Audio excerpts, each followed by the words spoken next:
আসসালামু আলাইকুম। সবাইকে ধন্যবাদ আমার আরো একটি ক্লাসে জয়েন হওয়ার জন্য। আজকে এক্সপেরিমেন্ট 6 করাবো আমরা। এক্সপেরিমেন্ট 6 আমাদের আসলে বলছে কি যে design and implementation of decoder and encoder circuit, অর্থাৎ আমাদেরকে একটা ডিকোডার এবং একটা এনকোডার সার্কিট ডেভেলপ করতে হবে। ফার্স্ট আসি আমরা ডিকোডার জিনিসটা আসলে কি বোঝায়। What is decoder? ডিকোডার হলো একটা সার্কিট যেখানে ইনপুট থেকে আউটপুটটাকে ডিকোড করা হয়। দ্যাট মিন্স ইনপুট কন্ডিশনের উপর ভিত্তি করে আউটপুটের ঠিক কত নম্বর চ্যানেল অ্যাক্টিভেট হবে সেটা আমরা ক্যালকুলেট করি। এখন আমরা সচরাচর একটা ইকুয়েশন জানি যে ইনপুট যদি মনে করো n = 2 হয়, তাহলে আউটপুট হবে কি 2^8, 2^2। দ্যাট মিন্স কত হয় আমাদের? 4টা। এখন 4টা আউটপুট আমাদের হবে, কিন্তু আসলে আমি জানি না যে কোন কন্ডিশনে আমাদের 1 নম্বর আউটপুট পিন আউটপুট দেবে, কোন কন্ডিশন 2 নম্বর পিনটা আউটপুট দেবে, কোন নম্বর কন্ডিশনে 3 নম্বর পিনটা আউটপুট দেবে, কখন 4 নম্বর পিনটা আউটপুট দেবে, এটা কিন্তু আমরা জানি না। এবং আমরা কিন্তু এটা কন্ট্রোল করতে পারবো না। এই কন্ট্রোল করার কাজটা করে decoder, based on control pin বা এনেবল পিন, না কন্ট্রোল পিন ওর এনেবল পিন। এই কাজটাই করে ডিকোডার, যাতে আপনারা কন্ট্রোল করতে পারেন যে কোনো সার্কিট সম্ভাব্য আউটপুটকে। তো ঠিক আছে, আমরা কথা বাড়াবো না। পরবর্তীতে আমরা এনকোডার সম্পর্কে আরেকটু আলোচনা করবো। তো ফার্স্ট আমাদের এটাকে হলে বিল্ড করতে হবে। যে বিল্ড করার জন্য আমরা একটু ট্রুথ টেবিলের দিকে যাই। আসলে আমাদের কি দেখায় ট্রুথ টেবিলটা? This is the truth table of 2 to 4 decoder. 2টা ইনপুট এবং 4টা আউটপুট হবে ডিকোডারের। ইনপুট কম্বিনেশন এখানে আছে এবং that are the output condition. তো আমরা কথা বাড়াবো না, আমরা সার্কিটটাকে ডেভেলপ করব এবং দেখবো যে ইনপুট এবং আউটপুট কন্ডিশন ঠিক আছে কিনা। তো ঠিক আছে, আমরা প্রথম সার্কিটে চলে যাই, যেহেতু আজকে আমাদের এক্সপেরিমেন্ট নম্বর 6।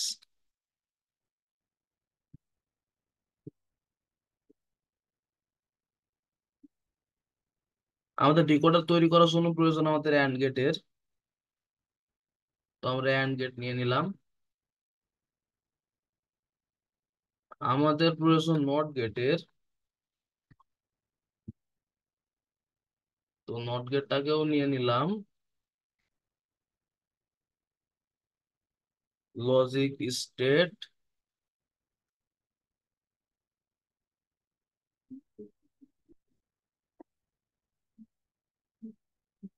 এবং লজিক প্রপ দুটোকেই নিয়ে নিলাম। আমাদের আরো প্রয়োজন গ্রিন এলইডির। Green LED. ওকে, এইগুলো দিয়ে আমাদের কাজ হয়ে যাবে। তো ঠিক আছে, আমরা একটু পেজটাকে বড় করে নিই। এখানে লিখে দিই এটা হলো এ এবং এটা হলো বি। তো আমাদের সর্বোপরি প্রথম যে কাজটা হলো সেটাকে হলো আমাদের নোট করে নিতে হবে এটাকে।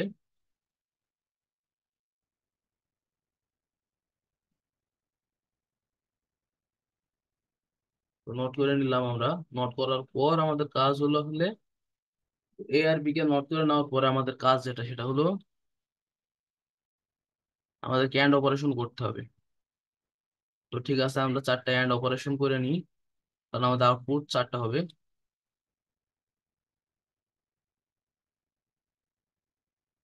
এখন কানেকশনটা আপনারা খেয়াল করবেন, কানেকশনটা হবে প্রথমে দুটোই এ বার এবং বি বার।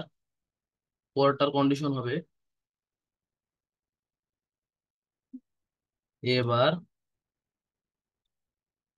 বি, পরেরটার কন্ডিশন হবে এ বি বার, সবচেয়ে লাস্ট কন্ডিশনটা হবে এ এবং বি। তো বরাবরের মতো এখানে আমরা লজিক প্রপটাকে ইউজ করব,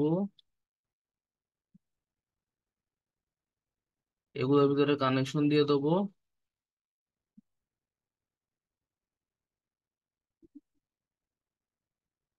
কানেকশন দেওয়ার পরে আমরা এলইডি বাল্বকে ইউজ করবো, হলে দেখতে ভালো লাগে বিষয়টা।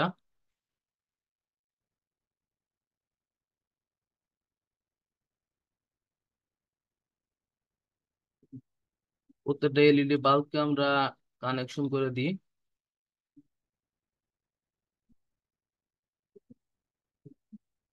আর আমাদের প্রয়োজন একটা মাত্র গ্রাউন্ডের, তো গ্রাউন্ডটা আমরা এখানেই রাখি। এবার আসলে আমরা বিষয়টাকে রান করি।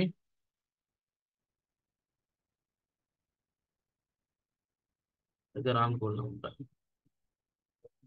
তাহলে আমরা এখানে হলে দেখি কি হয়। যদি ইনপুট কম্বিনেশন 0 0 থাকে তাহলে আউটপুট কি হয় আপনার? প্রথমটা অ্যাক্টিভ থাকবে, বাকি তিনটা কিন্তু ডিঅ্যাক্টিভেট থাকবে। প্রথমটা অ্যাক্টিভ থাকবে, বাকি তিনটা কিন্তু ডিঅ্যাক্টিভেট থাকবে, ঠিক আছে?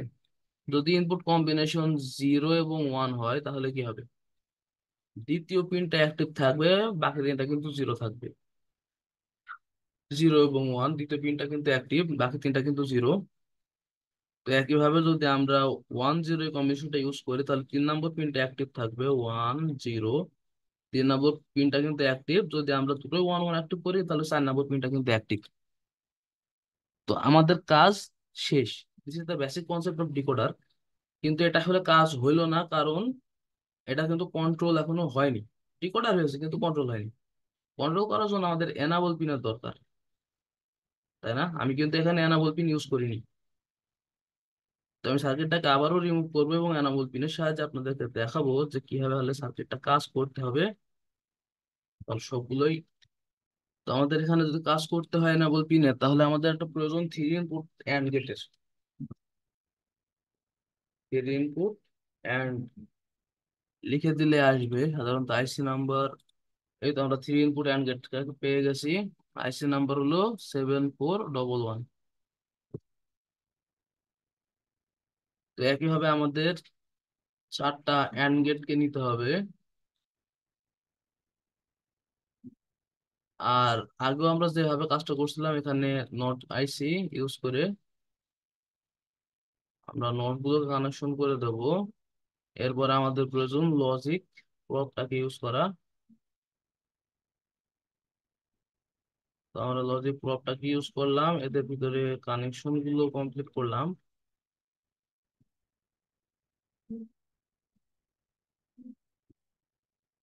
আমাদের দরকার গ্রিন লাইটের, আমরা গ্রিন লাইটও দিয়ে দিই।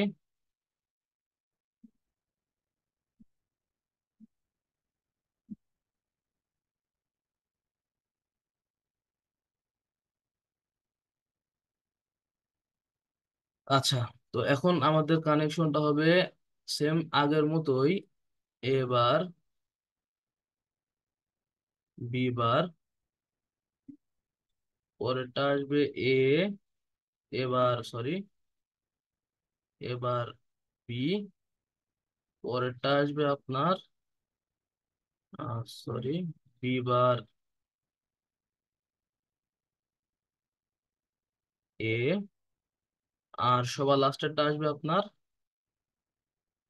A B. তো এখন দেখুন এখানে প্রত্যেকটা আইসির কিন্তু একটা পিন ফাঁকা রয়েছে। প্রত্যেকটা আইসির কিন্তু আপনার একটা পিন ফাঁকা আছে, এই যে একটা পিন কিন্তু ফাঁকা আছে। আসলে এই পিনটা আমরা কি করব?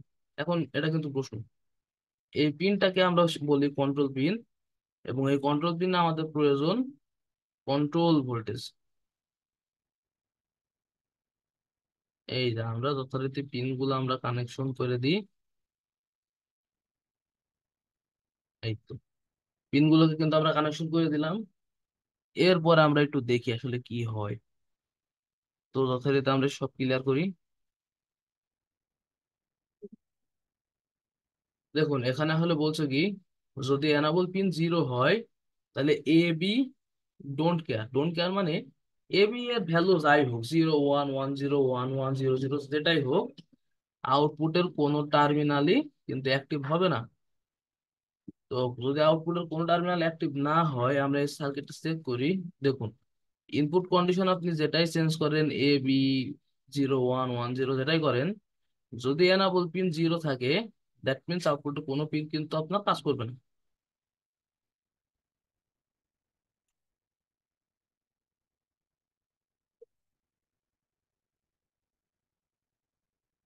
আচ্ছা, এখন কথা হলো, যদি এনাবল পিন 0টা না হয়ে যদি এনাবল পিন এই যে 1 হয়, সেই ক্ষেত্রে তো আমরা এনাবল পিনকে যদি আমরা অ্যাক্টিভেট করে দিই, এবং দেওয়ার পরে আমরা যদি দেখি যে 0 0 ইনপুটের ক্ষেত্রে প্রথমটা 1 বাকি সব 0, 0 0 ইনপুটের ক্ষেত্রে প্রথমটা 1 বাকি সব 0, পরেরটার ক্ষেত্রে দ্বিতীয়টা কিন্তু 1, পরেরটার ক্ষেত্রে 0 1 এর ক্ষেত্রে দ্বিতীয়টা কিন্তু 1, একইভাবে 1 0-তে থার্ড টার্মিনাল 1 হবে, এবং 1 1-এ কিন্তু আপনার ফোর টার্মিনাল কিন্তু 1 হয়ে যাবে।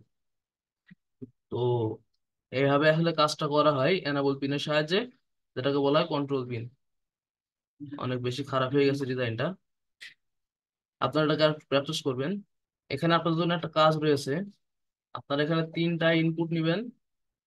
এখানে ইনপুট সংখ্যা হবে তিনটা, নাম্বার অফ ইনপুট, এবং আউটপুট হবে 8টা, 0 থেকে শুরু করে 7 পর্যন্ত মোট 8টা আউটপুট হবে। এটাকে আপনারা ফিল আপ করবেন। সার্কিট ডায়াগ্রামটা এভাবেই, আপনি যদি দুটো ইনপুটের ক্ষেত্রে কাজটা কিভাবে হয়েছে এটা বুঝতে পারেন, তিনটা ইনপুটের ক্ষেত্রে বুঝতে পারবেন। তো এটা হলো আপনাদের বাসার কাজ, homework, this is an homework. আপনারা এটা বাসায় করবেন এবং আমাকে ইনবক্সে সাবমিট করতে পারেন।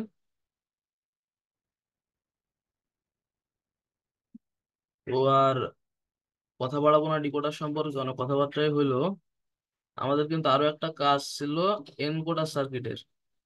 আমাদের কিন্তু এনকোডার সার্কিটটারও কাজ করতে হবে। তাহলে হোয়াট ইজ এনকোডার?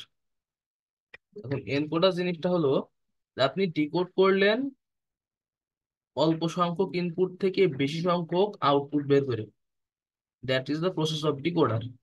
এনকোডার হলো কি, যে মাল্টিপল আউটপুট থাকবে কিন্তু আপনার ইনপুট থাকবে মাত্র, মানে ইনপুট থাকবে কম। মনে করেন আউটপুট আছে 4টা, ইনপুট হবে 2টো, আউটপুট আছে 8টা, ইনপুট হবে 3টা, এরকম। তো এই কাজটা করে এনকোডার সার্কিট। এই তো, এখন দেখুন এখানে আসলে 0 থেকে শুরু করে 7টা কিন্তু আউটপুট রয়েছে, কিন্তু আমাদের আউটপুট, মানে সরি, এগুলো আউটপুট কিন্তু এগুলো অ্যাজ ইনপুট হিসাবে ইউজ হচ্ছে। এবং আউটপুট আছে আমাদের কয়টা? মাত্র 3টা। অর্থাৎ 2 টু দি পাওয়ার n এই ইকুয়েশনে যদি আমরা ইউজ করি, তাহলে আমরা 3টা আউটপুট পাই। সেটাই হলো এটা। মজার ব্যাপার হলো যে এখানে কিন্তু মানে যে সেই বিষয়টার কিন্তু কোনো দরকার নেই, যে আপনি আসলে কন্ডিশনটা আপনি কি ইউজ করবেন, বা এখানে আপনার এনাবল পিন থাকবে কিনা, এটার কিন্তু কোনো কাজ নেই। তো সার্কিটটা আপনারা সেটা দেবেন, নিজেরা করবেন। আমি পরবর্তী ক্লাসে এই সার্কিটটার আবারও ভিডিও আপলোড করব, এবং আপনাদের দেখাবো যে কিভাবে আসলে এনকোডার সার্কিটটা কাজ করে। তো ধন্যবাদ সবাইকে আমার সাথে ক্লাসে জয়েন থাকার জন্য। যদি কোনো প্রবলেম হয় আমাকে ফেসবুকে নক করবেন। ভিডিওটা যদি গুরুত্বপূর্ণ মনে হয় চ্যানেলটা সাবস্ক্রাইব করবেন। যে কোনো পরামর্শের জন্য কমেন্ট করতে পারেন। ধন্যবাদ সবাইকে, আসসালামু আলাইকুম।